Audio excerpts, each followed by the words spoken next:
course, nothing's taking place right now due to the COVID-19 pandemic, but there wouldn't be baseball at the Shrine on Airline anyway because of the departure of the team formerly known as the New Orleans Zephyrs to Wichita, where they're not playing either because nobody's playing at this point in time. So with the baseball franchise having departed the New Orleans area without a minor league team, is there a chance that this could change in the future?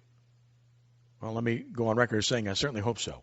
If it's going to happen, the gentleman joining me now certainly will have a lot to do with it because he served in virtually every capacity for the Zephyrs as legal counsel, as team president, as an investor, and pretty much everything. A lobbyist, you name it, because it's his hometown, it's a town he loves, and it's a franchise that he loved dearly, and he is Walter Leger, who joins us now. Walt, listen, it's great to have you with us and appreciate the time. Hope you're well.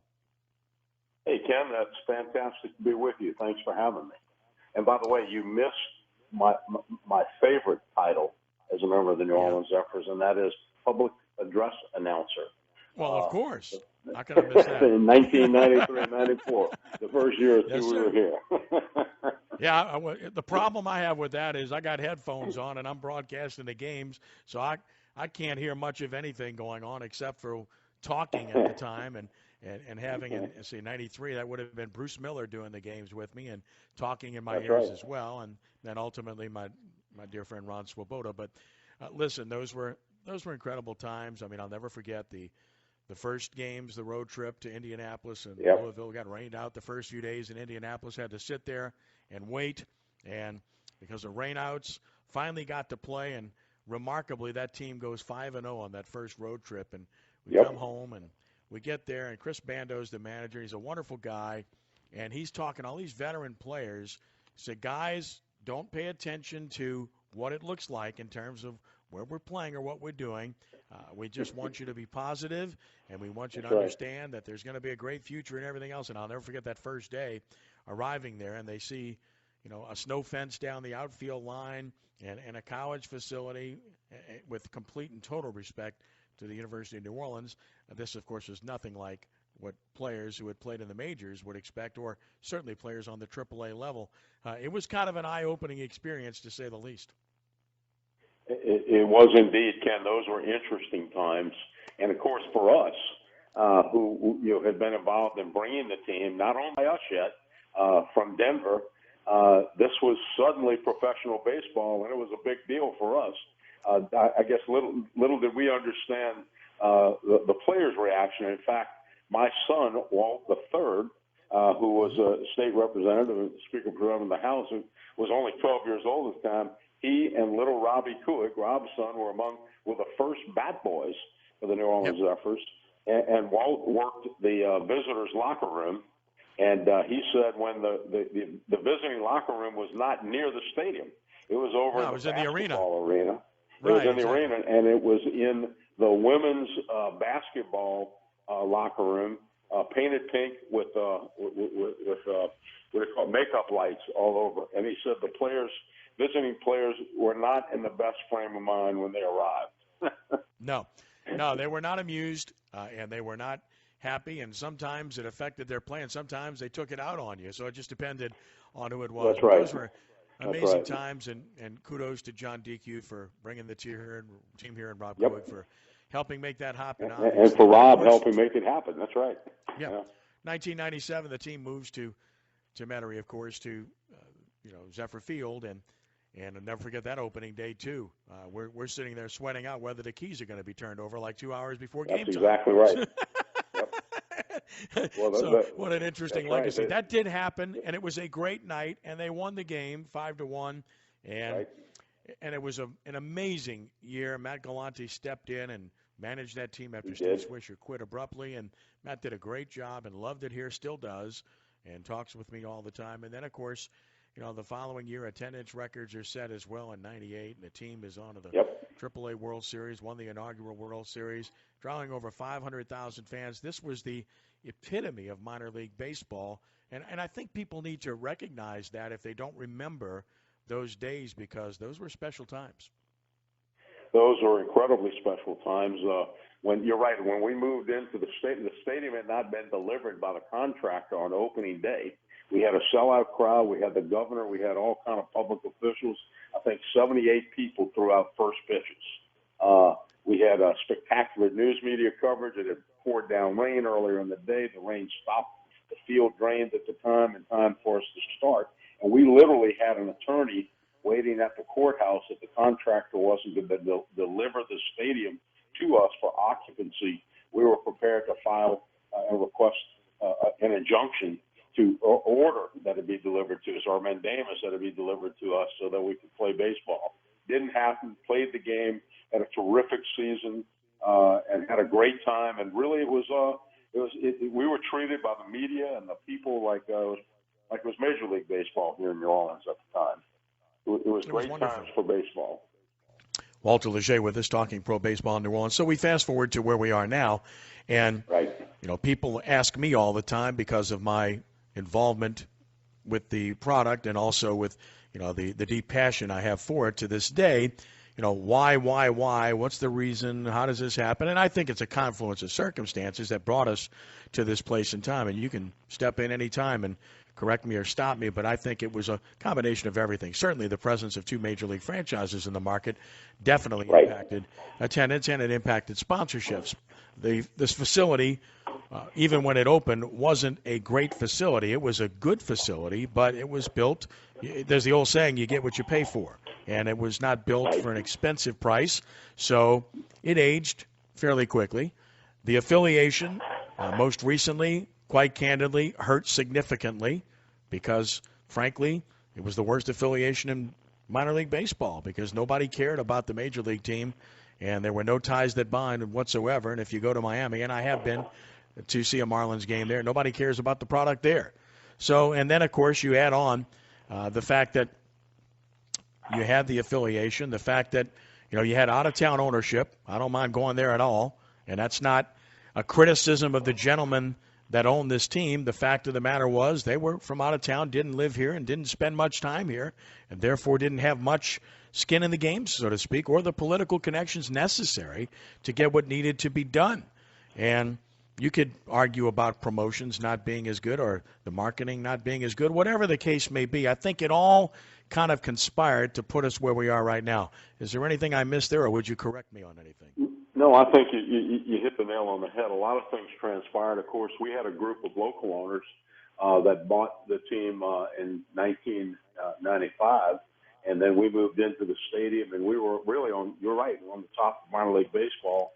The state pledged to build the stadium to meet AAA specifications, but the state didn't actually provide enough money to even finish the stadium. We had to make a deal with Jefferson Parish to help us finance the construction, the finishing of even the parking lot.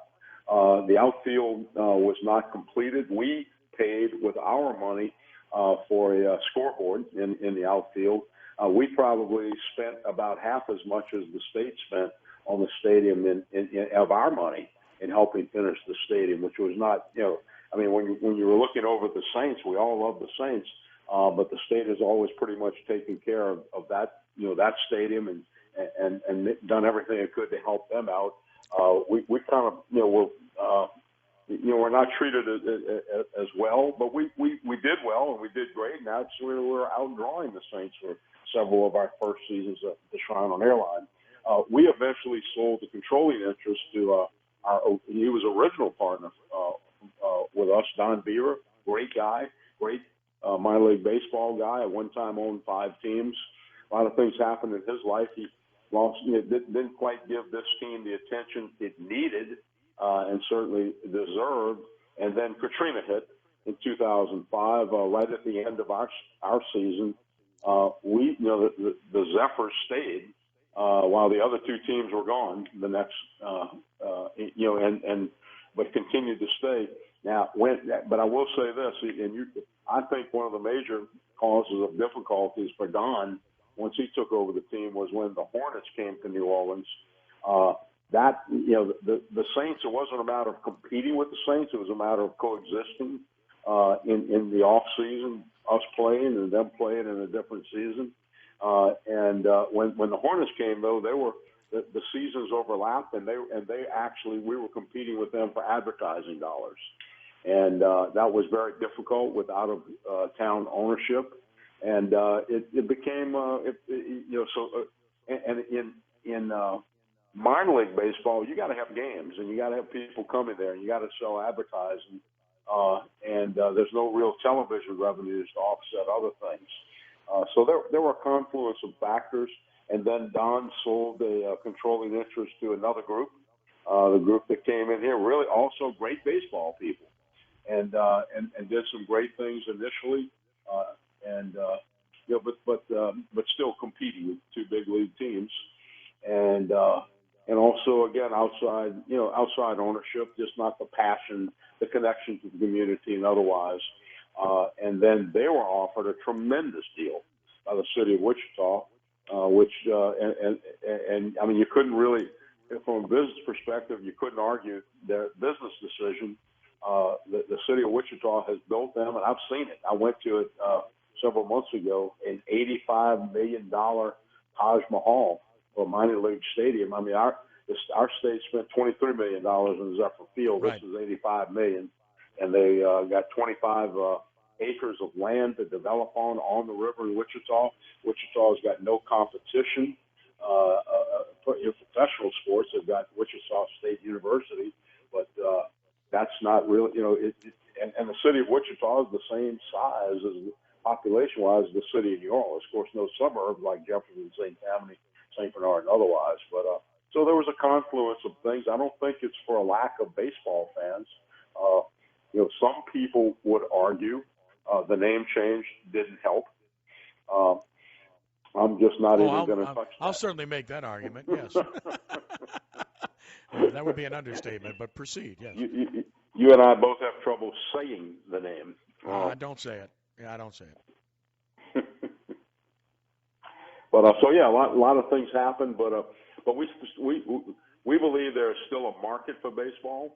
Minor league baseball, the commissioner of baseball and I, we go back a long way. We've maintained a relationship, a business relationship, and a friendly relationship. He's told me on several occasions they want to be in New Orleans, and so they are looking for an opportunity to help bring another team to New Orleans. I think everybody in baseball believes, even though we're a small market with two major league teams, two big league teams, that there's a place for minor league baseball in New Orleans, and we're doing the best we can.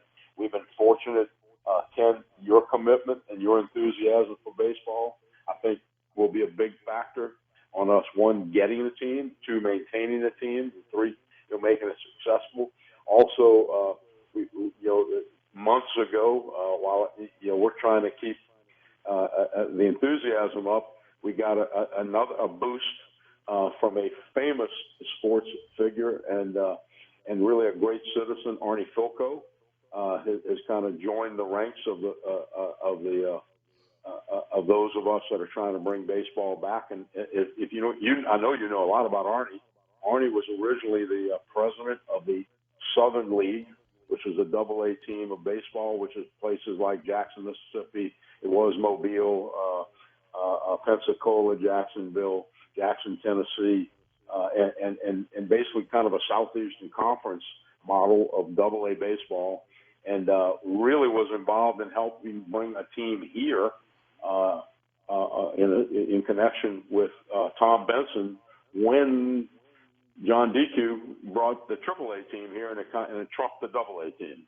So Arnie was there in baseball at the time, and interestingly, how the world turns, Arnie and Tom were adversaries at some point.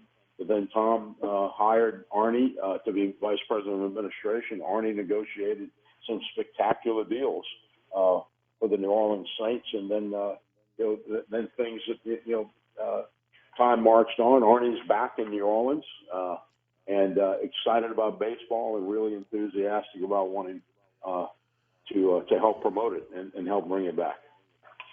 Well, he's a terrific guy, and he knows the landscape extremely well, and he understands promotion and raising money, and he understands the political end, too, which I think is extremely important. He does indeed. Former councilman in New Orleans, very popular. So a lot of things are happening. I think the people of Jefferson Parish have reached out. The political establishment, the council, the parish president, the legislators, I think have all gotten. I'm not saying everyone was caught by surprise when the team decided to go, but they were not sure what could be done because. Well, by the way, another reason the team had to leave is the stadium needs a lot of work. It doesn't Correct. meet minor league baseball standards now, barely did last year, and the new standards for 2020, 2021 for AA and AAA stadiums will be increased. The field needs a lot of work. The stadium itself is, it's over 20 years old, and it needs some work.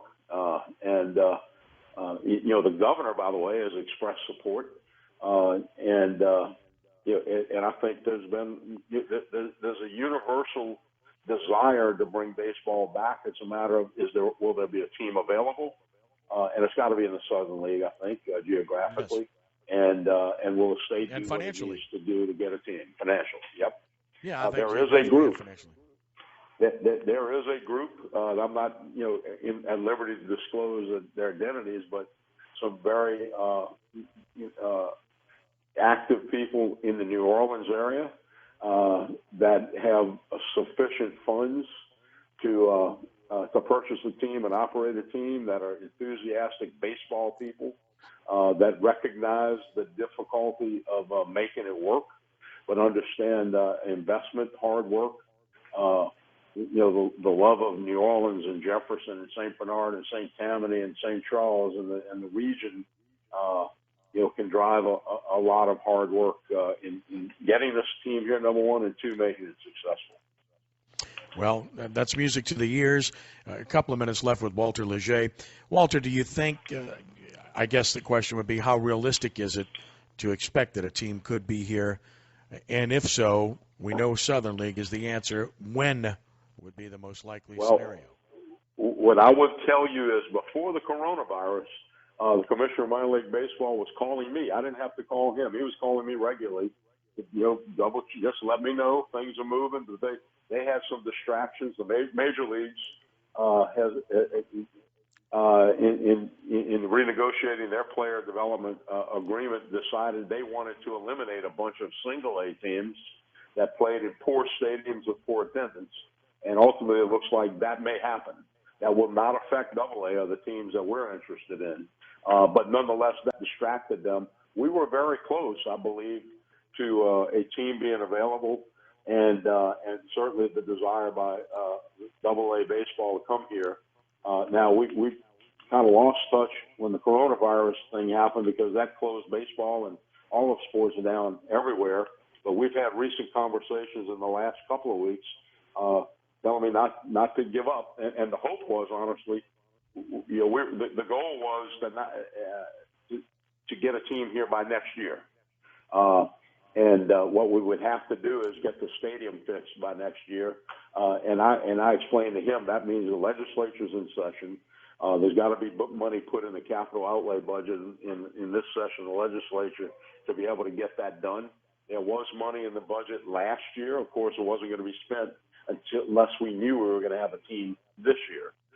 So some additional monies can really go a long way toward putting this team, the stadium in a position to house a team. My guess is you may have heard, I'm sure you heard that in the last few days, Major League Baseball, that is rumored, is having meetings tomorrow. In fact, the Players Association, in the hopes of starting Major League games in July and playing an 80-game season. And the idea being, let's get something in. Of course, about 80% of they have a lot of their revenues from television. Minor league baseball, on the other hand, gets little television revenue. We have to have fans. So minor league baseball is trying to figure out what they're going to do, if anything. They'd like to get games in this year as well. Certainly not a full season, but it's looking kind of rough for us to have a team by next year, but I think it's possible. That's the goal. We're picking up the intensity, and I think there's a decent chance, Ken. And then last but not least, if not next year, by 2022, is Is that realistic? A strong Absolutely. possibility of? Absolutely. The motivation's there, the desire's there. I double checked in the last couple of weeks with the investors to see if they were still on board. I mean, they're very enthusiastic. But they're dealing with the virus and their own businesses the way we all are. But the commitment seems to be there. There's a pretty broad base of a group of locals that are interested in doing this, and so the investment's there. If not next year, from my perspective, I don't intend to quit trying to bring it until I'm told you need to go 6 feet under. Well, I'm right there with you and ready to help in any way, shape, or form. It's something that's terrific for our community, and not just Jefferson Parish, but the entire region. And it carries the name New Orleans for a reason. And this has to be a regional team, and it has to be one that the community supports. There's no better family entertainment in the community. I've said that for years when I was with it and when I wasn't. And I believe that. My children were raised there. They loved it. So did my wife, and still feel that way. And it was a very sad day to see what transpired, but I think the sun might shine here very soon on that, and I certainly hope that's the case. It was painful. I am the longest-standing, employee. I actually got paid to announce games, $20 a game. Back in 1993, I stayed on as vice president through every owner and general counsel, and it breaks my heart. It's a part of mine and my family as well. And by the way, Ken, I can't leave your show without talking about what a great contribution you've made, not just to sports, but I'll talk about particularly baseball. I mean, you were the voice of the New Orleans Zephyrs, and you were there for the good times and the bad times, and you couldn't have been a more important part of what we did, particularly in those early successful years, from every aspect. Your knowledge of the game, your passion, your love of the city, and support and love of sports is critical. And I would hope when we get a team, not if, you'll be part of that in the new team, and we'll pick a name, and I only know one name it will not be. Thank you very much. That's what we say when we let a guest go anyway, so that couldn't end more perfectly. Thank you very much. No, I mean thank you very much. God help us. I'm open-minded, but that was a catastrophe, and somebody asked me, is that why they left? I said, no, but that was the cherry on top of the whipped cream, okay? So it just kind of finished it off. With all due respect to the people, and as I pointed out to you earlier today, it's the same firm that came up with the Shuckers name in Biloxi, which worked well for them, although that would have worked well for us too. Having said that, it would have been better for us. The Shuckers. Yeah, you bet. Those are Louisiana oysters they're shucking in Biloxi. They come out of St. Bernard Parish, right south of Biloxi, and that's what I thought when they named it. But it is what it is, and I'm glad Biloxi got it. Biloxi is, by the way, in that AA league, which hopefully someday we'll be playing in there.